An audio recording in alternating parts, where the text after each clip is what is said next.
ভাই উমর, তুমি একটু পারবানি? যাও না ভাই উমর, নবী তো তোমাকে এত মায়া করেন, এত আদর করেন, একটু যাবানি? হযরত ওমর হাত জোর করে কান্দের কয় যে এই কথা নিয়ে আবু বকর যেতে রাজি না, এই কথা লইয়া উমর যাওয়ার সাহস করে না। এ উসমান, মায়ার নবী তোমাকে তো আদর করেন, এত মায়া করেন, জিম্মুরাই নবীর দুইটা কলিজার টুকরা মেয়ে তোমার ঘরে একের পর এক নবী দিয়া দিলেন। এত মায়া এত আদর তোমাকে করেন উসমান, তুমি একটু পারবানি এই কথাটা নবীর কানে কানে বলতে? সাথে সাথে উসমান গনিও হাত জোড়ে বলেন, আবু বকর যে কথা নিয়ে যায় না, উমর যেই কথা নিয়ে যায় না, আমি উসমানও সাহস করি না। আলী যায় না, উসমান যায় না, উমর যায় না, সিদ্দিক যায় না, কিন্তু সবারই মনের ভিতরে এই কথাটা নবীকে পৌঁছানো দরকার। কারণ এই মহিলাটা নবীর বংশের। বিচার 100-100 কেমনে হয়? কারণ এটা তো নবীর বংশের। পরামর্শ হলো একটা ছোট বাচ্চাকে তালাশ করে বের করো, যেই ছোট বাচ্চাটাকে মায়ার নবী বড় আদর করেন, মায়া করেন, ওই ছোট বাচ্চাটাকে আমরা কথাগুলি শিখাইয়া দিব, সে নবীর কাছে কথাগুলি নিয়ে বলবে, আমাদের শিখানো কথাগুলা যায় নবীর কানে কানে বলে দিবে। আর নবী যদি রাগ করেন তাহলে আমরাই যাই আবার মাঝখানে পড়ব, আমরা যে বলবো নবী গো ছোট মানুষ বুঝে না, রাগ করবেন না, মাফ করে দেন, কথাটা পৌঁছানো হয়ে যাবে। এইবার তারা সিদ্ধান্ত নিলেন কাকে এই ছোট্ট বালক বাছাই করা যায়। তারা সবাই সিদ্ধান্ত নিয়ে বের করলেন নবীর নাতি, নবীর কলিজার টুকরা পালক পুত্র যায়েদ ইবনে হারেসা। ওই যায়েদ ইবনে হারেসার সন্তান নাম হলো উসামা। আমার নবীর নাতি উসামা ছোট্ট বালক। সিদ্ধান্ত হলো উসামাকে ডাকো, উসামাকে কথাগুলি শিখায় দাও। দাদা নাতির সম্পর্ক বড় মধুর। নবী যদি রাগ করেন আমরাই দেয়া কইব নবী গো ছোট মানুষ বুঝে না, মাফ করে দেন। উসামারে ডাক দিয়া কাছে আনা হলো। উসামা, দাদার কাছে একটা কথা পৌঁছানো লাগবে, আমরা সাহস করি না, কিন্তু তুমি যা কথাটা তোমার পৌঁছাইতে হবে রে উসামা, তুমি যে কথাটা পৌঁছাইতে হবে। উসামা কয় কোন কথা বলে? এই কথা। কয় ঠিক আছে আমি যাই দাদাকে বলবো, যদি দাদা আমাকে মারে তোমরা যাই ফিরাই বাইনি। সাহাবায়ে কেরাম কো উসামা যাও, আমরা আসি সব দেখতেছি। উসামাকে কথাটা শিখায় দেওয়া হলো। উসামা আল্লাহ নবীর কাছে গেলেন, যায় কাছাকাছি বসলেন। বৈশা আগে কাছাকাছি বৈশা নিজের শরীর দাদার শরীরের সাথে লাগান, গালে চুমুকান, কপালে চুমুকান, কাঁধে উঠে। নবীজির নাতিরা সবসময় নবীকে নিয়ে এইভাবে খেলা করত। হাসান হুসাইন নবীকে কখনো কখনো ঘোড়া দৌড়াইতো। হাসান হুসাইন কখনো কখনো আমার নবীর ঘাড়ে উইটা যাইত। নবীজি কখনো কখনো ঘাড়ে লইয়া নামাজও পড়তেন, এত আদর করতেন নবী ছোট ছোট বাচ্চাদেরকে।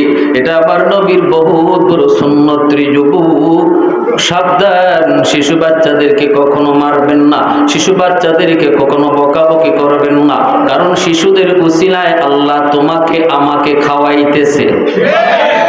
সুবহানাল্লাহ জোরে বলেন, আরেকটু জোরে বলেন সুবহানাল্লাহ।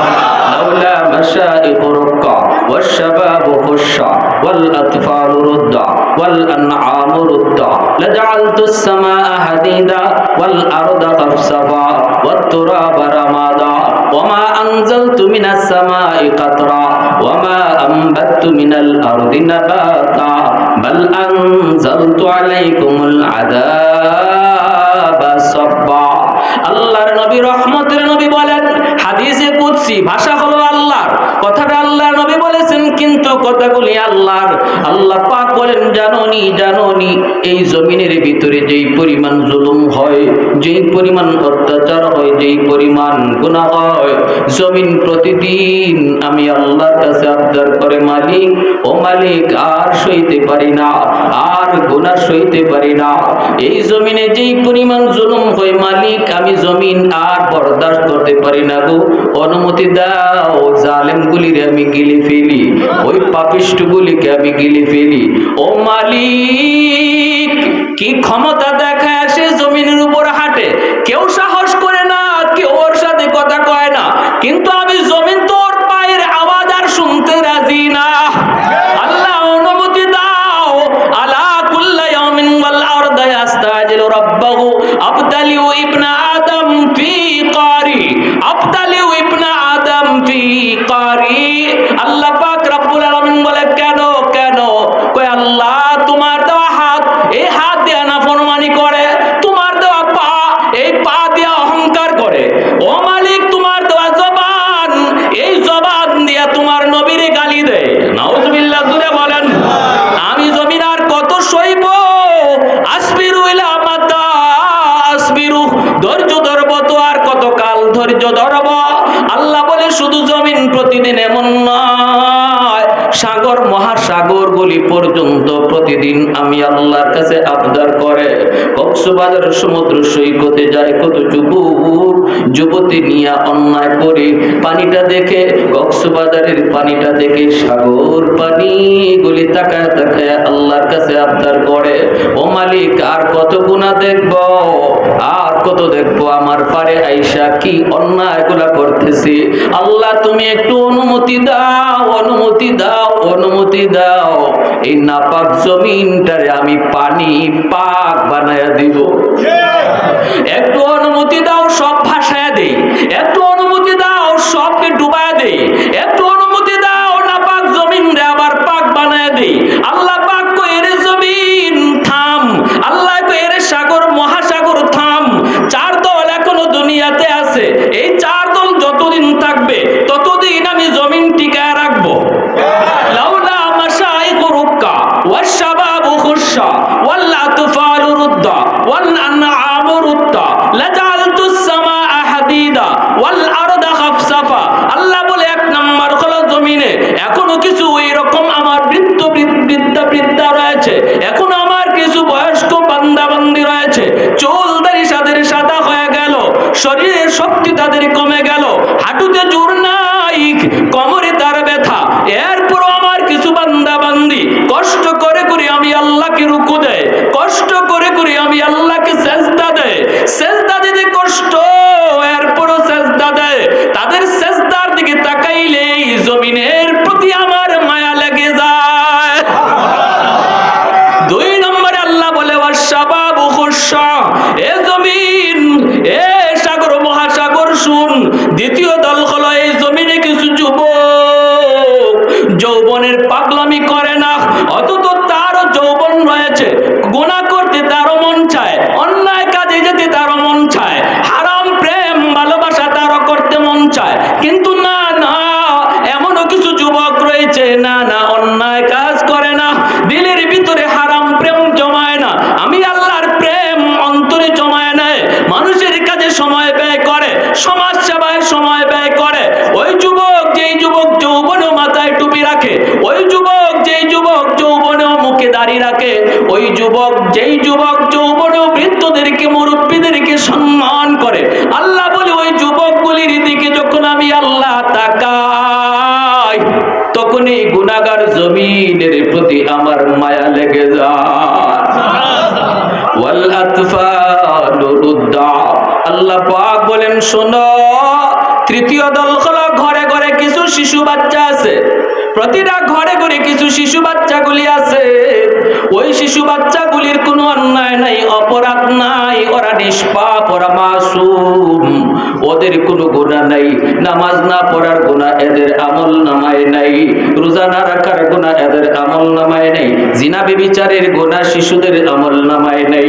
আল্লাহ বলেন গুনাহ যদি করছে তার মায় করছে, গুনাহ যদি করছে তার বাবায় করছে, গুনাহ যদি করছে তার বড় ভাই বড় বোন করছে, তাদের গুনার কারণে যদি জমিনে শাস্তি আসে, ওই শিশু নিষ্পাপ অবুঝ বাচ্চাগুলিও আযাবের মধ্যে পড়ে যায়, অথচ তাদের কোনো অপরাধ নাই। এই জমিনে যতদিন ওই শিশুগুলা থাকবে আমি আল্লাহ জমিন টিকায় রাখবো।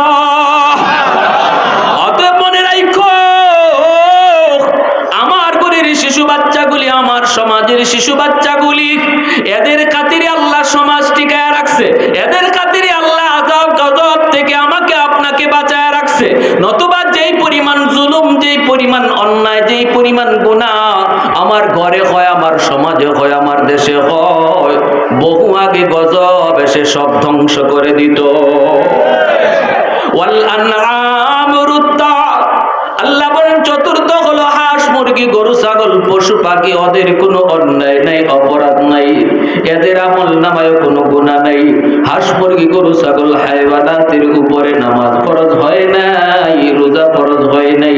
শোনো রে জমিন, ভালো করে শোনো, এ সাগর মহাসাগর শোনো, যদি জমিনের ভিতরে মানুষের গুনার কারণে আমি আল্লাহ আযাব দেই, গজব দেই, যেই গজবের সব ধ্বংস হবে, এর ভিতরে হাঁস মুরগি গরু ছাগল গুলাও পড়ে যায়, অথচ তাদের কোনো অন্যায় নাই, অপরাধ নাই। ওই হাঁস মুরগি গরু ছাগল গুলার কষ্টের দিকে যখন আমি আল্লাহ তাকাই, শিশু বাচ্চাগুলা বিপদে পড়লে কান্না করবে, এই দৃশ্য যখন আমি আল্লাহ দেখি, তখন এই জমিনের প্রতি আমার মায়া লাগে। এজন্য বলতেছি, আল্লাহ নবী রহমতের নবী শিশু বাচ্চাদেরকে বড় আদর করতেন, মায়া করতেন। শুধু নিজের নাতি তা না, যে কোনো শিশু দেখলে পরে মায়ের নবী আদর করতেন, মায়া করতেন। সাহাবায়ে কেরাম তারা পাঠায় দিলেন, কাকে পাঠাইছেন মনে আছে? নবীজির নাতি, মেয়ের ঘরের নাতি না, ছেলের দিক দিয়া নাতি, ছেলেও তার নবীজির ঔরসজাত সন্তান না, পালক পুত্র, নাম যায়েদ ইবনে হারেসা। যদিও যায়েদ ইবনে হারেসা নবীজির পালক পুত্র, কিন্তু নবীজির কলিজার টুকরা। আম্মা জান আয়েশা সিদ্দিকা রাদিয়াল্লাহু তাআলা আনহা বলেন, নবীজি আমার কাছে ঘরে বসা, অন্তরঙ্গ মুহূর্ত, আল্লাহ নবীর সাথে আমি মজা করতেছি, নবীজি আমার সাথে আনন্দ করতেছেন, হাসি মজাক করতেছেন। এই অবস্থায়ও নবীজি যদি ঘরের বাহিরে জায়েদের আওয়াজ শুনছেন, নবীজি বলতেন, আয়েশা তাড়াতাড়ি সরো, আমার জায়েদ আসছে, আমার জায়েদ আসছে। আম্মাজান বলেন, রসুলের গায়ে তখন খালি চাদর কিনা এটাও আল্লাহ নবীর খেয়াল থাকতো না, নবীজি খালি চাদর নিয়েই জায়েদের ডাক শুনলে ঘর থেকে দৌড় দিয়ে বের হয়ে যায়। সুবহানাল্লাহি ওয়া বিহামদিহি, সুবহানাল্লাহিল আযীম। এত আদরের, কেন আদরের হবেন না? কারণ এই যায়েদ ইবনে হারেসা 10 বছর বয়সে সেই ইয়ামেন থেকে, বাড়ি হলো ইয়ামেন, সেই ইয়ামেন থেকে বাপমার সাথে, একমাত্র সন্তান বাপমার সাথে কোথাও যাওয়ার পথে ডাকাতের হাতে অপহরণ হয়েছিলেন। আর এই যায়েদকে ডাকাতরা মক্কার উকাজ নামক বাজারে এনে বিক্রি করেছিল। সে 10 বছর বয়সে সেই বাজার থেকে প্রথম কিনেছিলেন আম্মাদান খাদিজাতুল কুবরা রাদিয়াল্লাহু তাআলা আনহা। তিনি কিনে আনলেন, আইনে আস্তে আস্তে বড় করলেন, মায়া করতেছেন। যায়েদ বলেন যে আমি আম্মাদানের ঘরে আসার পরে বুঝলাম যে মানুষ কারে কয়। এর আগে আমি ডাকাতদের কাছে থাকতে বুঝতাম মানুষ আর বাঘ ভাল্লুকের মাঝে কোনো বেশ কম নাই। আমি এর আগে বুঝতামই না যে মানুষের দিলে মায়া আছে, দয়া আছে। রাসূলের পবিত্র বিবি, তখন আল্লাহ নবীর সাথে বিবাহ হয় নাই, আম্মাজান খাদিজাতুল কুবরা রাদিয়াল্লাহু তাআলা আনহার বিবাহ হয় নাই। ওই অবস্থায় আম্মাজানের ঘরে যায়েদ ইবনে হারেসা। তারপরে নবীজির সাথে যখন বিবাহ হলো, তখন আম্মাজান ওই যায়েদকে রাসূলেরকে হাদিয়া দিয়ে দিলেন। তখন যায়েদ আসলেন নবীর কাছে। এখানে এসে যায়েদ বলেন, আমার রাসূলের কাছে আসার পরে আমি বুঝলাম মানুষের দিল আর দিলের ভিতরে আল্লাহ কি পরিমাণ দরদ আর মায়া রাখছে। আমি রসুলের কাছে আসার পরে আমি আমার মার কথা ভুলে গেলাম, বাবার কথা ভুলে গেলাম, আমার মায়ের আদর, আমার বাবার আদর সব আমি নবীর কাছে পাইতে লাগলাম। এভাবে রসুলের কাছে বড় হইতেছেন। মক্কার মানুষ জানে নবীজির গোলাম, আল্লাহ রসুলের গোলাম যায়েদ ইবনে হারেসা, গোলাম হিসাবেই তিনি বড় হইতেছেন। আল্লাহ রসুল আদর করেন, এইভাবেই বড় হইতেছেন। ওইদিকে জায়েদের মা, জায়েদের বাবা জায়েদকে হারানোর পরে পাগল হয়ে গেছে। ইয়ামেন সহ বিভিন্ন এলাকায় মা পাগলের মতো আমার জায়েদ কই কইয়া কান্দে। এই অবস্থা। এক পর্যায়ে ইয়ামেনের কিছু মানুষ মক্কায় হজে আসছিল, তখন তারা রসুলের কাছে জায়েদরে দেখলো বেশ পরে, তখন তো জায়েদ প্রায় যুবকের কাছাকাছি, অনেক পরে। তারপরও চেহারা দেখে ওই মানুষগুলা বুঝে গেছে যে এই চেহারাটা তো বোঝা যায় ওই আমাদের জায়েদ, যে জায়েদ বাপ মার কাছ থেকে হারাইছিল, সে তো মুহাম্মদুর রাসূলুল্লাহর কাছে। এই মানুষগুলা তারা ইয়ামেন গিয়া জায়েদের বাপ মার কাছে বলে দিল, ও জায়েদের বাপ, তোমাদের জায়েদকে মক্কায় মুহাম্মদুর রাসূলুল্লাহর কাছে আমরা দেখে এসেছি। আমার ভাইয়েরা, বন্ধুরা, যুবক, এই কথা যখন জায়েদের বাবা শুনলেন, মানুষগুলি বলতেছে, জায়েদের বাপ তুমি যাও, মক্কায় যাও। আমরা যতদূর জেনেছি মুহাম্মদুর রাসূলুল্লাহ দিল বড় উদার, অনেক উদার দিলের মানুষ তিনি। যায় তোমরা নিজের পরিচয় দাও, দিলে পরে হয়তো তিনি তোমাদের কাছে সন্তান ফিরাইয়া দিবে। প্রয়োজনে কিছু টাকা পয়সা নিয়ে যাও, যদি লাগে তোমরা দিয়ে দিবা। এই সংবাদ পাওয়ার পর জায়েদের বাবা জায়েদের আরেক চাচাকে সাথে নিয়ে মক্কায় চলে আসলেন। সংক্ষেপে বলতেছি, মক্কায় চলে এসে আল্লাহর নবীর কাছে তারা দেখা করলেন। প্রথমেই তারা প্রশ্ন করলেন, আমরা ইয়ামেন থেকে এসেছি, আমার নাম অমুক, কেন এসেছেন? আল্লাহর নবী জিজ্ঞেস করলেন, জায়েদের বাবা কয়, আমরা শুনেছি আপনার কাছে আপনার একটা গোলাম আছে, নাম হলো জায়েদ। নবী বলেন, হ, আমার জায়েদ আমার কাছে আছে, তো কি হয়েছে? জায়েদের বাবা কয়, ও আল্লাহর নবী, এই জায়েদ আমার সন্তান, আজ থেকে 10 বছর আগে তারে হারাইছি। যেই মার সন্তান হারায়, যেই বাবার সন্তান হারায়, ওই মা ওই বাবা জানে সন্তান হারানোর ব্যথা। হারায় যাওয়া সন্তানের কষ্ট অনেক বেশি। সন্তান যদি মারা যায়, কখনো কখনো মা বুঝ দিতে পারে, একটা পর্যায়ে বাবা মনকে বুঝ দিতে পারে, কিন্তু সন্তান যদি হারায় যায় তাহলে আর কখনো বুঝ দেওয়া যায় না। সারাটা জীবন মা ঘুমাইতে গেল তখন কান্না করে আর ভাবে, আমার সন্তানটা জানি কোথায় আছে গো, আমার সন্তানটা জানি কোথায় ঘুমায়। খাইতে গেলে মা খাইতে পারে না, এজন্য জায়েদের বাবার কান্না শুরু করলো নবীর সামনে। শুনেছি আমার জায়েদ আপনার কাছে, একটা নজর শুধু দেখবো আমার জায়েদ কিনা, যদি অনুমতি দেন। আজকে তার মা পাগল, রাস্তায় রাস্তায় শুধু জায়েদ জায়েদ কইয়া কান্দে। আমাদের আর কোনো সন্তান নাই, একমাত্র সন্তান, একমাত্র সন্তান। আল্লাহর নবী, রহমতের নবীকে জায়েদের বাবা এই প্রস্তাব দিয়া বলেন, নবী গো, যদি প্রয়োজন হয়, যদি আপনি বদলা চান, বিনিময় চান, আমরা টাকা পয়সা নিয়ে এসেছি আপনাকে দেব। নবীজি বলতেছেন, জায়েদের বাপ, টাকা পয়সার কথা তুলবেন না, আগে দেখেন এই সন্তানই আপনার কিনা। নবী ডাক দিলেন, জায়েদ, ও জায়েদ। পাশের রুম থেকে জায়েদ নবীর কাছে আসলেন। আইসেই জায়েদ তাকে চিনে ফেলেছেন।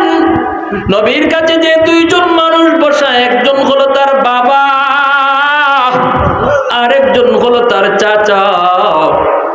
জায়েদের বাবা সাথে সাথে লাফ দিয়ে উইটা দৌড় দিয়া সন্তানকে বুকে জড়ায় কান্না শুরু করে দিল।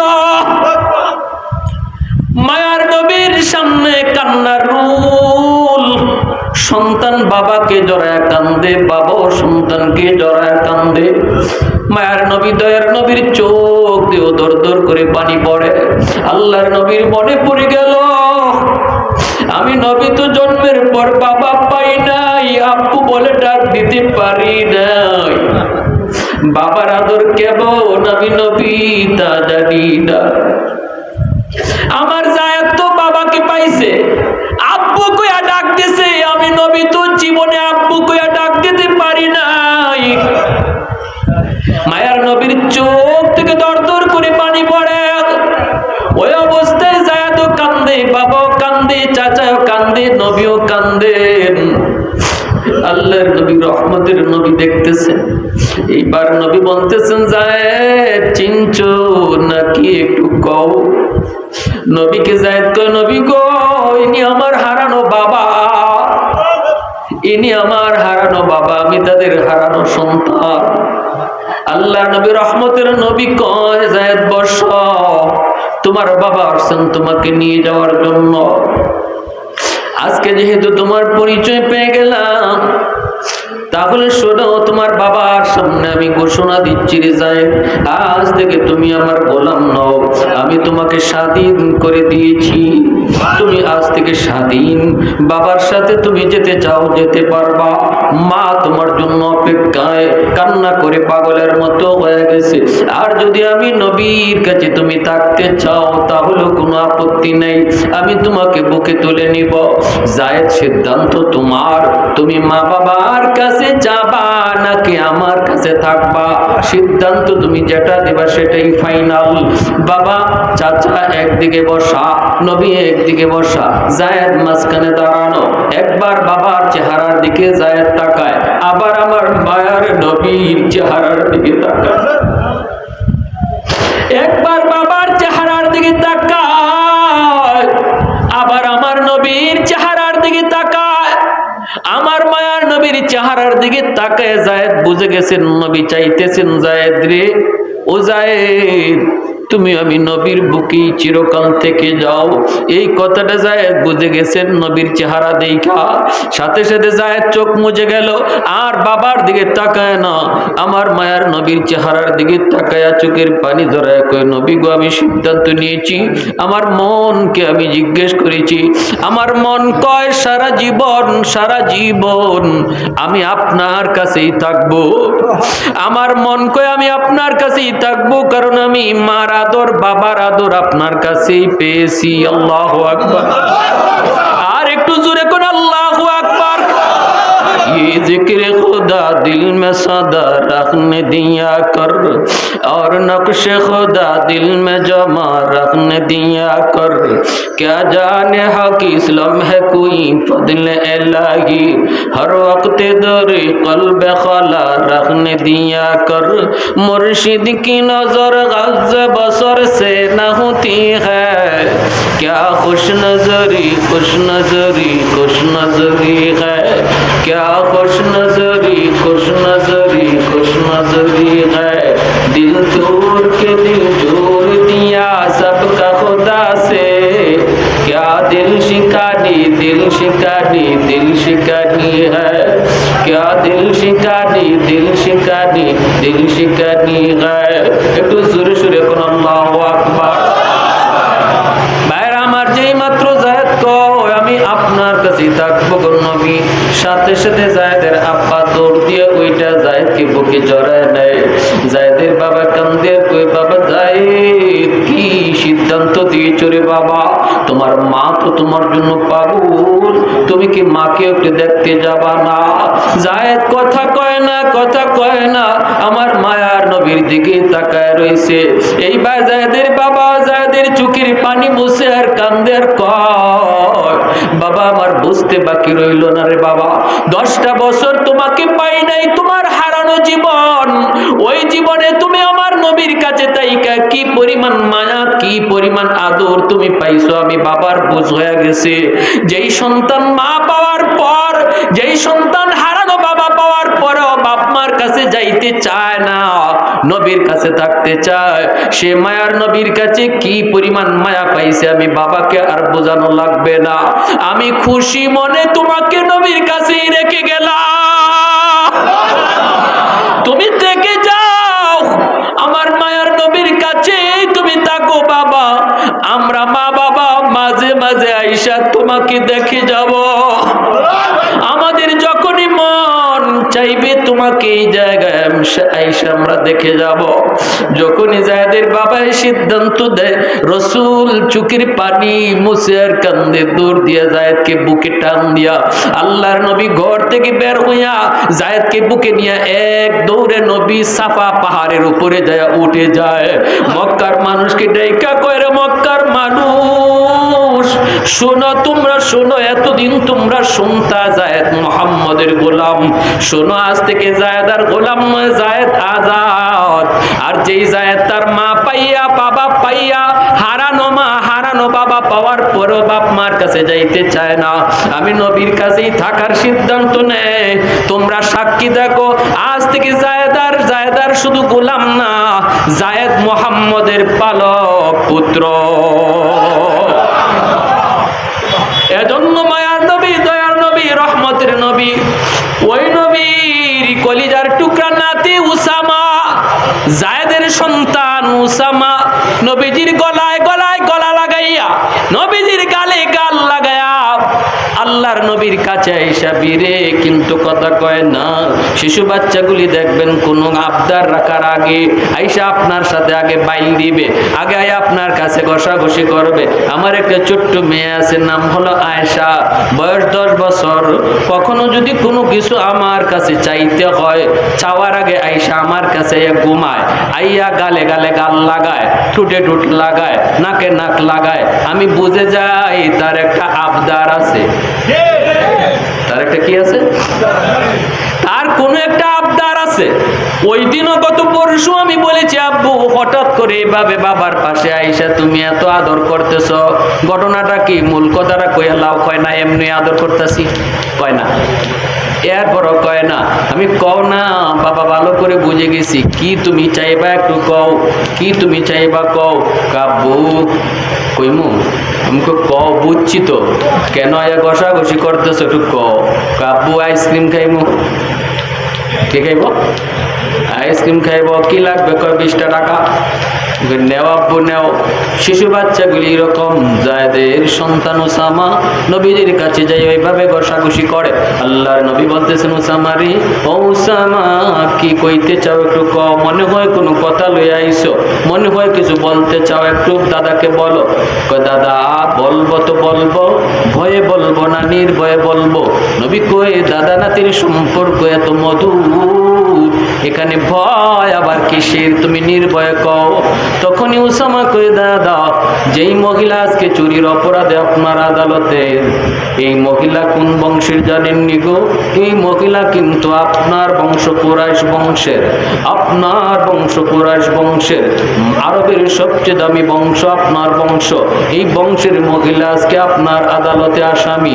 নবীজি তখন বলতেছে, রে উসামা তো কি হয়েছে একটু কও, তো কি হলো কও, আমার বংশের হলো তো অসুবিধা কি? কই দাদা গো, যদি আপনার বংশের কোনো মহিলাকে আপনি চুরির অপরাধে হাত কেটে দেন, তাহলে আপনার বংশের ইজ্জত নষ্ট হবে। ওগো দাদা, একটা আঙ্গুল কেটে দিলে বিচারটাও রক্ষা হয়, আপনার বংশের ইজ্জত রক্ষা হয়, আপনার বংশের ইজ্জত রক্ষা হয়। আঙ্গুল কেটে দিলে আবার বিচারও হয়, হাত কাটলে হয় না, আপনার বংশের ইজ্জত যায়। এই কথা বলতেই রহমতের নবী, আমার আপনার নবী, ইনসাফ প্রতিষ্ঠার নবী বসা ছিলেন। এই বসা থেকে নবীজি গুসায় চেহারা লাল হইয়া নবীজি দাঁড়া গেলেন। আল্লাহ নবী বসা থেকে দাঁড়া গেলেন। সাহাবায়ে কেরাম দূর থেকে তারা দেখতেছেন নবীজির চেহারা আর স্বাভাবিক নাই, চেহারা লাল। নবীজি দাঁড়া গেলেন আর বলতেছেন, উসামা, উসামা এটা তোমার কথা না, এই কথাটা আমার সাহাবীরা তোমারে শিখায়া দিছে। এ উসামা, এটা তোমার কথা না, কথাটা আমার সাহাবীরা শিখায়া দিছে। ভাইরে তুমি শোনো, আমি নবী ইনসাফ প্রতিষ্ঠার জন্য এসেছি। নবীর সাথে সাথে সাহাবায়ে কেরামদেরকে নিয়ে নবী একসাথে বসে গেলেন আর বলতেছেন, সাহাবীরা শোনো, উসামা একটা কথা লয়ে আমার কাছে আসছে, আমি জানি এটা উসামার কথা না, কথাটা তোমাদের শেখানো কথা। সাহাবায়ে কেরাম দৌড়ায় আইসা কয়, নবী গো, ছোট মানুষ বুঝে না, রাগ কইরেন না। আল্লাহ নবী কয়, আমি সব বুঝছি, সবাই জমা হও, আমার কথা আছে।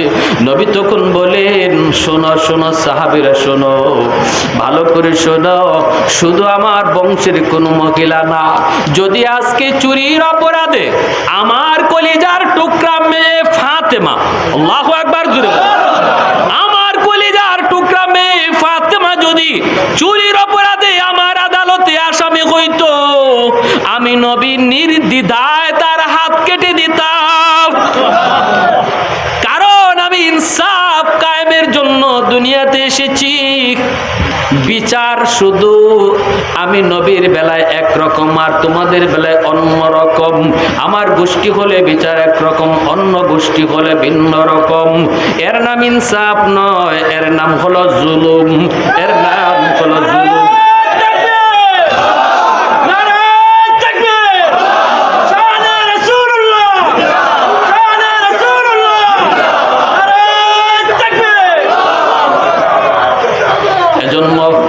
এজন্য বলতেছি ভাইরা বন্ধুরা, সমাজ ব্যবস্থা আল্লাহ পাক রব্বুল আলামিন আমাকে আপনাকে প্রত্যেককে দিয়ে চালাইতেছে। এই তুমি চিল্লাইও না, বসো, একটু জিকির করি, লা ইলাহা ইল্লাল্লাহ, জোরে। এই মেহমান নিয়ে আসো।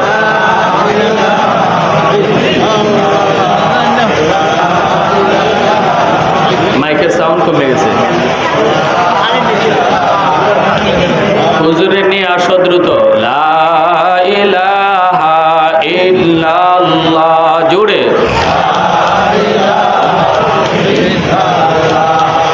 লা ইলাহা ইল্লাল্লাহ,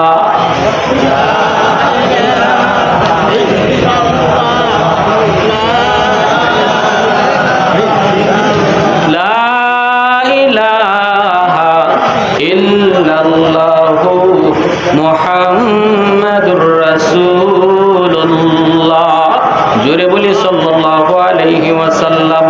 তাহলে কি বুঝলাম? জুলুম করা যাবে? আরো জোরে বলেন। বেইনসাফি করা যাবে? হ্যাঁ, ফায় পঞ্চায়েত আপনাদের এলাকায় আসেনি না নাই?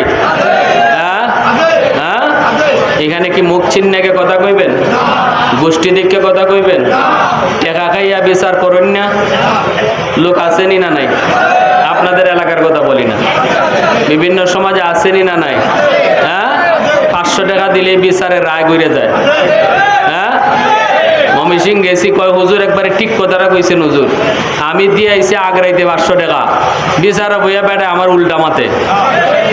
আমি কইলাম চাচা ফাঁসে, বেটায় আমারে কয় কি করবো তোর ফাঁসে, ঠেলাইয়া নেগা 10-এ। তুই যখন 500 দিয়া গেছো, পরে দিছে আমার 1000, আমি ফাঁসের কথা কইব না 10-এর কথা কইব? এই ধরনের বিচার ব্যবস্থাও সমাজে আসেনি না নাই? যারা এই ধরনের বিচার করছে এরা শাস্তি পাইছে, ঠিক কিনা জোরে বলেন? 15 বছর 16 বছরে ইরম বিচার যারা করছে শাস্তি এখন পাইছেনি না পাইছে না? দাঁড়িয়ে আসিল না, দাঁড়িয়ে রাখিয়া বাক্ত চায়। হ্যাঁ হ্যাঁ, আসেনি না নাই? বিচারপতি কেউ দাড়ি কাটে আর কেউ দাড়ি রাখে, এরপরও বাগবার সুযোগ পায় না, এরপরও ধরা পড়ছে। আল্লাহর ধরা আসেনি না নাই? এটার নাম হইল ইন্না বাতশা রাব্বিকা লাশাদীদ। আল্লাহ বলে আমি ধরি না, ধরলে আল্লাহ আমি ছাড়ি না। আল্লাহ ধরে না, ধরলে আল্লাহ ছাড়ে না। এজন্য আমারে আপনারও, আমরাও যারা সমাজে চলি, আমিও যদি মনে করি এরকম আমারে কেটাই কেটা করতো, আল্লাহ কয়তে আমিও করবো, ঠিক কিনা? তোমারে কেউ কিছু করতো না, আল্লাহই করবো। যদি এদুর ফাওয়ার হয়ে জায়গা যে কেউ কোনটা কয় না, বুঝবাই তোমার ধরা ওইটা আসমানি ধরা হইব। আর এই ধরাটা বড় কঠিন ধরা হয়, ধরাটা বড় কঠিন ধরা হয়। এজন্য আমার ভাইয়েরা সাবধান। দান, সমাজ ব্যবস্থার ভিতরে ইনসাফ ফেরায় আনেন, সুন্দর সমাজ উপহার দেন। যুবকরা আলহামদুলিল্লাহ এই হিলফুল ফুজুল যুব সংঘ সুন্দর উদ্যোগ নিয়েছে সামাজিক কাজে, তাদেরকে সহযোগিতা করেন। ঠিক কিনা জোরে বলেন? হ্যাঁ, মনে রাখবেন বিচার ব্যবস্থা এটা দুনিয়াবি কাজ নয়, এটা বহুত বড় একটা ইবাদত। যারা হক বিচার করবে, যারা হক কথা বলবে, কিয়ামতের ময়দানে আল্লাহ তাদেরকে আরশের ছায়ার নিচে মেহমান বানাবে। সাবাতু ইউযিল্লুহুমুল্লাহু ফি যিল্লিহি ইয়াওমা লা যিল্লা ইল্লা যিল্লুহু, ইমামুন আদিল। এজন্য আল্লাহ রাসূল বলেন প্রথমে ওই মানুষগুলাকে আল্লাহ যেই 7 দলরে আরশের ছায়ার নিচে মেহমান বানাবে, প্রথম দলটাই হবে তারা যারা সমাজে হক কথা কইতো, যারা সমাজে হক বিচার করত, যারা গরিব ধনী দিককে কথা কইতো না, যারা গোষ্ঠী বড় না ছোট এটা দিককে কথা কইতো না, যারা ফাওয়ার দিককে কথা কইতো না, ওই মানুষগুলারে আল্লাহ আরশের ছায়ার নিচে মেহমান বানাবে। অতএব বহুত বড় ইবাদত। যারাই বসেন, যারাই করেন, সাবধান, মনে রাখবেন আমার প্রতিটা কথা আমার আল্লাহ দেখতেছে, শুনতেছে। আমার দিলের ভিতরে কি নিয়ে বইছি বয়টকে এটাও আল্লাহ দেখতেছে, আর কেউ না দেখলো। এজন্য এই কথাটা খেয়াল রাখবেন, এটা ইবাদত। একজন মানুষ মসজিদে বইসা 10 রাকাত 20 রাকাত নফল নামাজ পড়া সে আল্লাহরে যতটুকু সময় খুশি করব, একজন মানুষ বিচার বইয়া একটা হক কথা কইয়া হে আল্লাহরে বহু আগে খুশি করে নিব। এ কারণে এটা খেদমতে খালক, এটা খেদমতে খালক, মানুষের সেবা। মানুষের সেবা আল্লাহর কাছে এত প্রিয়। নফল বন্দেগীর ভিতরে এর চেয়ে বড় বন্দেগী নাই, যে মানুষের ভালো কাজের সময় দেয়, যে মানুষের খেদমত করে। ওই যুবকরা কইল, হুজুর রক্ত যদি লাগে আমাদের এলাকায় কারো, এই হিলফুল ফুজুর সঙ্গের যুবকরা রক্ত দেওয়ার জন্য সব সময় তারা তৈরি থাকে। আলহামদুলিল্লাহ বলেন, আলহামদুলিল্লাহ। আলহামদুলিল্লাহ। আমি বলতেছি রোজা রাখা সহজ, নফল নামাজ পড়া সহজ, কিন্তু মানুষের ভালোর জন্য একটু কাজ করা এটা কঠিন। দিলটার এরকম তৈরি করা কঠিন, মানুষের জন্য সময় দেওয়া। একজন মেম্বার, একজন চেয়ারম্যান খুব দ্রুত আল্লাহর ওলি হতে পারবে যদি সে আল্লাহরে ভয় কইরা মেম্বারি করে, যদি সে আল্লাহরে ডরাইয়া চেয়ারম্যানই করে, জনগণের সম্পদ যদি খিয়ানত না করে, খুব দ্রুত আল্লাহর ওলি হয়ে যাবে। এজন্য উলামায়ে কেরামকে সমাজের দায় দায়িত্বে ডাকবেন, উলামায়ে কেরামের কাছ থেকে পরামর্শ নেবেন, উলামায়ে কেরামকে কাছে রাখবেন, ইসলামের দিক নির্দেশনাগুলো আলেমদের থেকে শুনবেন। আল্লাহ আমাদের সবাইকে কবুল করেন, বিশেষ করে এই যুব সমাজকে আল্লাহ কবুল করেন। সবাই বলেন আমিন। ওয়া আখির দাওয়ানা আনিল হামদুলিল্লাহি রাব্বিল আলামিন।